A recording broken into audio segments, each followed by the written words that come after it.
তব কথামৃতম তপ্তজীবনম কবিভিরীড়িতম কলমশাপহম শ্রবণমঙ্গলম শ্রীমদাততম ভুবি গৃহণন্তি ये ভুরিদা জনাঃ।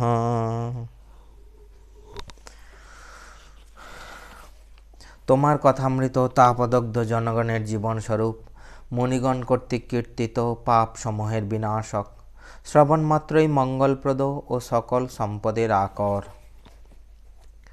আমরা আগের দিন পড়েছি দ্বিতীয় পরিচ্ছেদ 225 পৃষ্ঠায় শ্রীযুক্ত নবদ্বীপ গোস্বামীর প্রতি উপদেশ।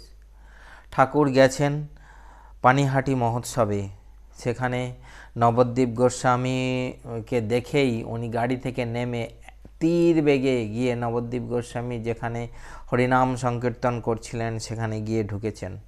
তারপরে সেখানে তাদের সঙ্গে হরিনাম সংকীর্তন করার পরে উনি মণি সেন হচ্ছেন নবদ্বীপ গোস্বামীর শিষ্য।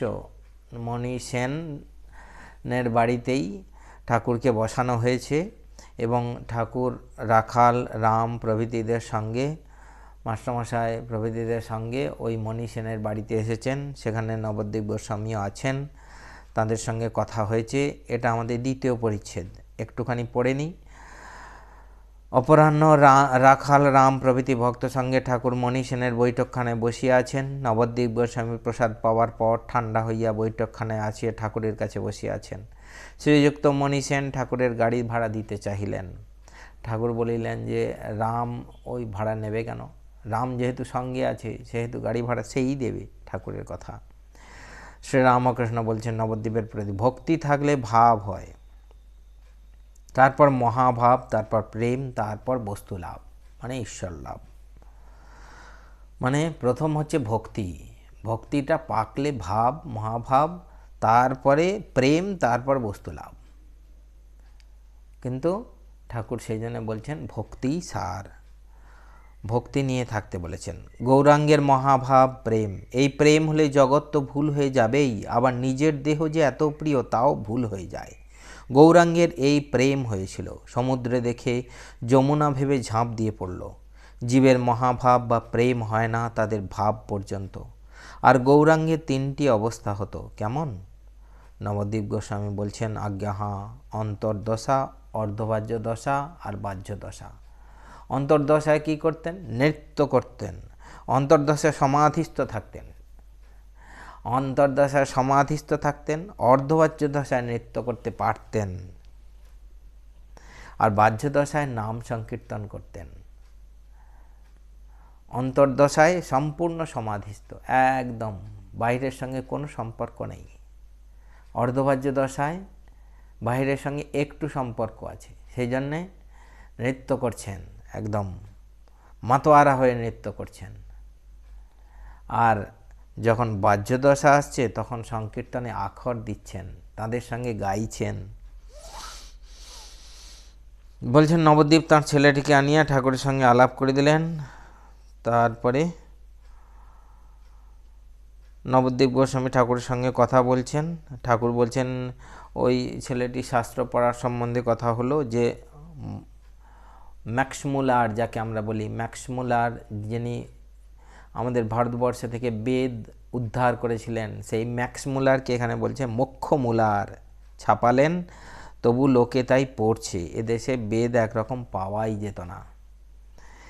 এবার বেশি শাস্ত্র পড়ার আরও হানি হয়, ঠাকুর বলছেন শাস্ত্রের সার জেনে নিতে হয়, তারপর আর গ্রন্থের কি দরকার। ঠাকুর আগে বলেছেন অন্য কথা, যে চিঠি একবার পড়ে নিয়ে তাতে কি লেখা আছে দেখে নিলে আর সেটার দরকার হয় না। সেই শাস্ত্রের সার একবার জেনে নিলে আর দরকার হয় না। বলছে সারটুকু জেনে ডুব মারতে হয় ঈশ্বর লাভের জন্য। আমায় মা জানিয়ে দিয়েছেন বেদান্তের সার ব্রহ্মসত্য, জগৎ মিথ্যা। গীতার সার কি না? ত্যাগী। তখন নবদ্বীপ গোস্বামী বলছে ত্যাগী হয় না, তাগী হয়, কিন্তু তক ধাতুর ঘং করে তাগী আর ত্যাগী একই। নবদ্বীপ গোস্বামী বলছেন। শ্রীরামকৃষ্ণ বলছেন গীতার সার মানে হে জীব, সব ত্যাগ করে ভগবানকে পাবার জন্য সাধন করো। তাহলে গীতার সার কি না? হে জীব, সব ত্যাগ করে ভগবানকে পাবার জন্য সাধন করো। নবদ্বীপ গোস্বামী বলছে ত্যাগ করার মন কই হচ্ছে। তখন শ্রীরামকৃষ্ণ আবার বলছেন, তোমরা গোস্বামী, তোমাদের ঠাকুর সেবা আছে, তোমাদের সংসার ত্যাগ করলে চলবে না। তাহলে ঠাকুর সেবা কে করবে? তোমরা মনে ত্যাগ করবে। তিনিই লোকশিক্ষার জন্য তোমাদের সংসারে রেখেছেন। তুমি হাজার মনে করো ত্যাগ করতে পারবে না। তিনি এমন প্রকৃতি তোমায় দিয়েছেন যে তোমায় সংসারে কাজ করতেই হবে। এবার অর্জুনের কথা বলছেন, যে কৃষ্ণ অর্জুনকে বলছেন, তুমি যুদ্ধ করবে না কি বলছো? তুমি ইচ্ছা করলে যুদ্ধ থেকে নিবৃত্ত হতে পারবে না, তোমার প্রকৃতিতে তোমায় যুদ্ধ করাবে।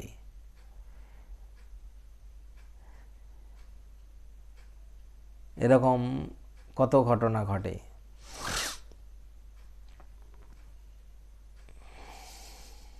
আমাদের এখানে যদিও একটুখানি বলবো কিনা তাই মনে হচ্ছে, কিন্তু এরকম ঘটনা যে আমাদের মোদিজি বলেন, আমাদের প্রধানমন্ত্রী যিনি, তিনি বলেন যে গত প্রেসিডেন্ট মহারাজের আগের প্রেসিডেন্ট মহারাজ যিনি পূজনীয় আত্মস্থানন্দজি মহারাজ ছিলেন রাজকোটে, তখন তার কাছে উনি এসেছিলেন জয়েন করার জন্য রাজকোটে। কিন্তু উনি বলেছিলেন যে না, তোমার এই পথ নয়, তোমাকে দেশের জন্য কাজ করতে হবে। এইটা যেন সেই রকমই, যে তুমি পারবে না, তোমার প্রকৃতি তোমাকে করতে দেবে না। যাই হোক, এখন শ্রীকৃষ্ণ অর্জুনের সহিত কথা কহিতেছেন, বলিতে বলিতে ঠাকুর সমাধিস্থ। এই গীতার শ্রীকৃষ্ণের কথা বলতে বলতেই বাস অমনি ভিতরে চলে গেছে মন। যোগ ভোগ, ঠাকুর একটু ভালো হয়ে তারপরে কিঞ্চিত প্রকৃতিস্থ হইয়া বলছেন, যোগ ভোগ, তোমরা গোস্বামী বংশ, তোমাদের দুই আছে। এখন কেবল তাকে প্রার্থনা করো, আন্তরিক প্রার্থনা। হে ঈশ্বর, তোমার এই ভুবন মোহিনী মায়ার ঐশ্বর্য আমি চাই না, আমি তোমায় চাই। তিনি তো সর্বভূতেই আছেন, তবে ভক্ত কাকে বলে? যে তাঁতে থাকে, যার মন প্রাণ অন্তরাত্মা সব তাঁতে গত হয়েছে। এটাও কত সুন্দর, যে সর্বভূতে ভগবান রয়েছেন, কিন্তু সর্বভূত কি ভগবানে রয়েছেন? তা তো নয়। যিনি ভগবানে রয়েছেন তাকে ভক্ত বলছেন।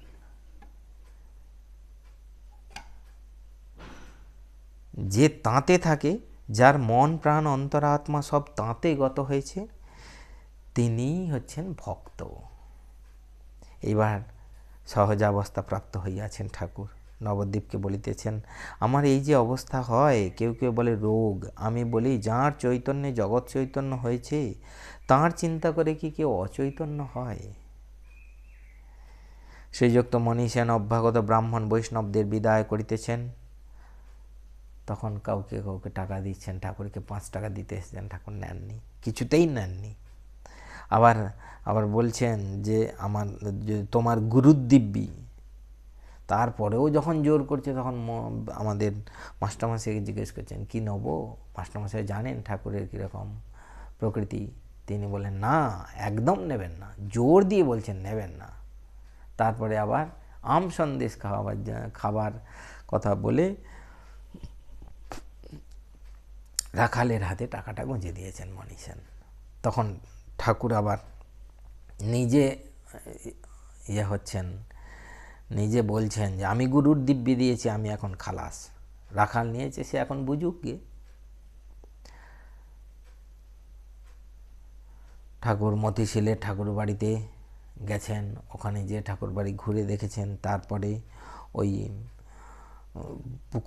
পুকুরে এসেছেন, সেখানে মাছগুলো খেলা করে, কেউ মাছের সঙ্গে হিংসা করে না, সেই মাছগুলি খেলা করে।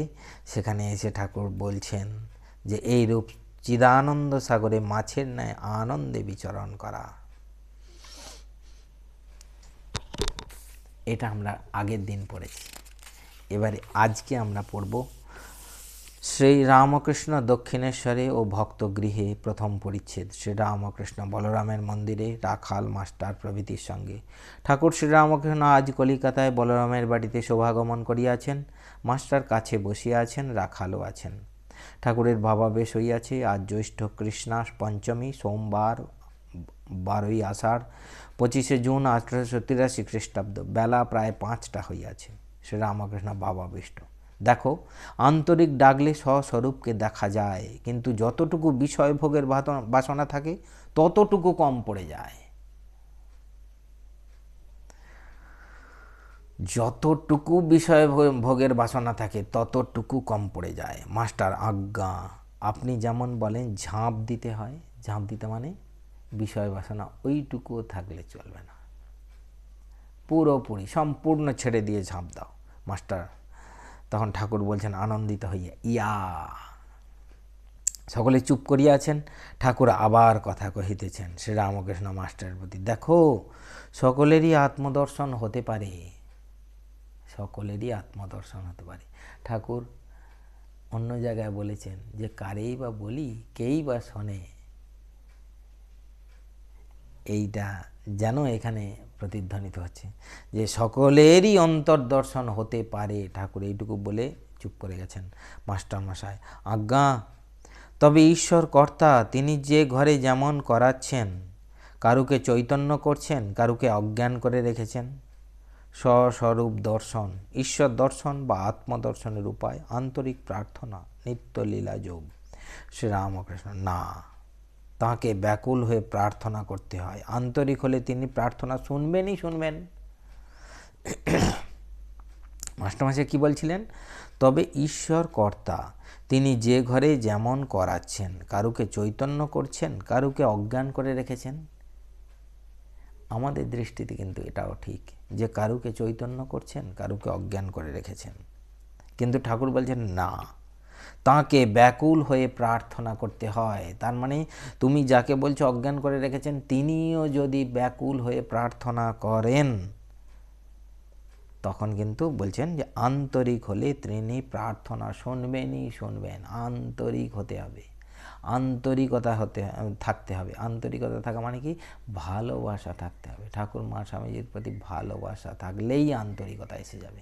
আমরা যাকে ভালোবাসি তার প্রতি আমাদের আন্তরিকতা অনেক বেড়ে যায়, আমরা তাকে নিজের বলে বোধ করি। বলছে আন্তরিক হলে তিনি প্রার্থনা শুনবেনই শুনবেন। একজন ভক্ত, আজ্ঞা হাঁ, আমি যে রয়েছে তাই প্রার্থনা করতে হবে। মানে আমি যে রয়েছে মানে তিনিও বলেছেন যে অহংকার যে রয়েছে তাই প্রার্থনা করতে হবে। শ্রীরামকৃষ্ণ কি বলছেন মাস্টারের প্রতি? লীলা ধরে ধরে নিত্যে পৌঁছতে হয়, যেমন সিঁড়ি ধরে ধরে ছাদে ওঠা। নিত্য দর্শনের পর নিত্য থেকে লীলায় এসে থাকতে হয় ভক্তি ভক্ত নিয়ে। এইটি পাকা মত। মানে নিত্যে পৌঁছে মানে ভগবান দর্শন হবার পর বলছে নিত্য লীলা ধরে ধরে নিত্যে যেতে হয়। লীলা ধরে ধরে মানে এই ভক্তি ভক্ত নিয়ে ধরে ধরে ভগবানের কাছে পৌঁছতে হয়। বলছেন শিকলের এক একটা পা যেন এক একটা মন্ত্র, এক একটা মন্ত্র জপের মধ্যে দিয়ে একটা শিকল রচনা করে সেই শিকল ধরে ধরে তুমি ভগবানের কাছে পৌঁছবে। এবারে ওই মন্ত্র কি না ভক্তি সহকারে উচ্চারণ করতে হবে। ভক্তি লীলা ধরে ধরে নিত্যে যেতে হবে। ওইটা যে লীলা তা নয়, লীলা হচ্ছে ভগবানের লীলা। তিনি যে মায়াকে আশ্রয় করে যে যে আমাদের সঙ্গে যেভাবে আচরণ করে গেলেন সেটাই তার লীলা। তিনি যা কিছু করে গেছেন সেটাই তার লীলা। সেই লীলা ধরে ধরে নিত্যে যেতে হয়, ভগবানের কাছে পৌঁছতে হয়, যেমন সিঁড়ি ধরে ধরে ছাদে ওঠা। আবার নিত্য দর্শন হয়ে গেলে নিত্য থেকে লীলায় এসে থাকতে হয়, আবার সেই ভক্তি ভক্ত নিয়ে থাকতে হয়। এটি পাকা মত। বলছেন এটি পাকা মত। তার নাম রূপ নানা, তার নানা রূপ নানা লীলা, ঈশ্বর লীলা, দেব লীলা, নরলীলা, জগৎ লীলা। মানে তিনি যা কিছু করেছেন সবই তাঁর লীলা ছাড়া আর কিছু নয়, সবই তাঁর লীলা। কখনো নররূপী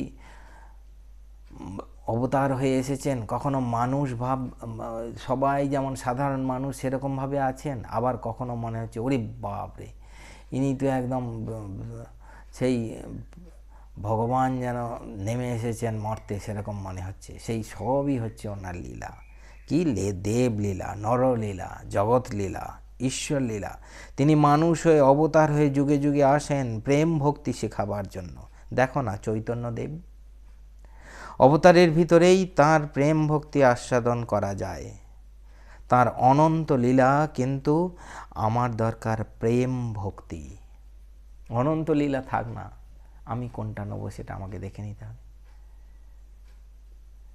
আমার প্রেম ভক্তি লাগবে। আমার ক্ষীরটুকু দরকার, গাভীর বাঁট দিয়েই ক্ষীর আসে। অবতার গাভীর বাঁট, মানে ভগবান যদি পুরো গাভী হন, মানে এই ভগবান বলতে আমি বলতে চাইছি যে সমস্ত এই বিশ্বব্রহ্মাণ্ড যদি একটা গাভী হন, বিশ্বব্রহ্মাণ্ড নয় ঠিক বলা যাচ্ছে না, যে সেই তিনি পরমাত্মা যদি একটা গাভী হন, তার তার অবতার হচ্ছেন সেই গাভীর বাঁট। ঠাকুর কি বলিতে চাইছেন যে আমি অবতীর্ণ হইয়াছি, আমাকে দর্শন করিলেই ঈশ্বর দর্শন করা হয়?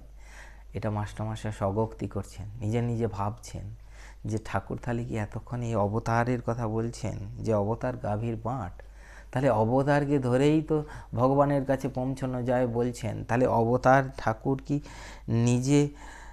নিজে নিজেই এইভাবেই বলছেন যে আমি অবতীর্ণ হইয়াছি, আমাকে দর্শন করিলে ঈশ্বর দর্শন করা হয়? চৈতন্যদেবের কথা বলিয়া ঠাকুর কি নিজের কথাই ইঙ্গিত করিতেছেন? আমাদের মাস্টারমশাই ধরিয়ে দিচ্ছেন এটা, যে আমরা যেন এটা চিন্তা করি, যে ঠাকুর এই যে বলছেন যে যেমন চৈতন্যদেব যেমন এই অবতারের কথা বলে যাচ্ছেন, তাহলে কি ঠাকুর নিজেই অবতার? ঠাকুর এইভাবে আমাদেরকে কি খেই ধরিয়ে দিচ্ছেন, আমরা যাতে চিন্তা করতে পারি তার কথা। আজ এই পর্যন্ত। ওম নিরঞ্জনং নিত্যমনন্তরূপং ভক্তানুকম্পাধৃতবিগ্রহং বৈ ঈশাবতারং পরমেশমিড্যং তং রামকৃষ্ণং শিরসা নমামः। ওম শান্তি শান্তি শান্তিः। হরিः ওম তৎসৎ। শ্রীরামকৃষ্ণার্পণমস্তু।